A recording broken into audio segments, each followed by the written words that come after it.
کہتے ہیں محمود غزنوی کا دور تھا۔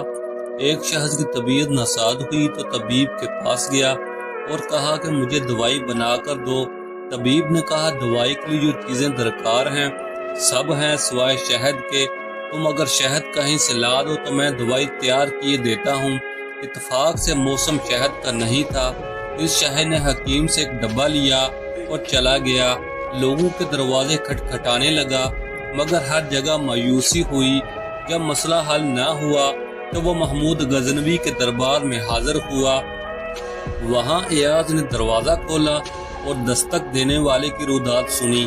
اس نے وہ چھوٹی سی ڈبیا دی اور کہا مجھے اس میں شہد چاہیے۔ ایاز نے کہا آپ تشریف رکھیے، میں بادشاہ سے پوچھ کے بتاتا ہوں۔ ایاز وہ ڈبیا لے کر بادشاہ کے سامنے حاضر ہوا اور عرض کی بادشاہ سلامت، ایک سائل کو شہد کی ضرورت ہے۔ بادشاہ نے وہ ڈبیا لی اور سائڈ پر رکھ دی۔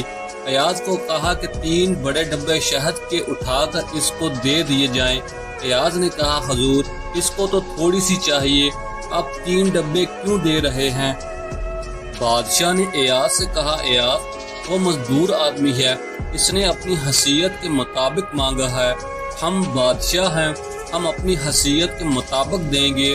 اس پر دوستو مولانا رومی رحمت اللہ تعالی علیہ فرماتے ہیں آپ اللہ پاک سے اپنی حیثیت کے مطابق مانگے، وہ اپنی شان کے مطابق عطا کرے گا، کیونکہ اللہ تو بادشاہوں کا بھی بادشاہ ہے۔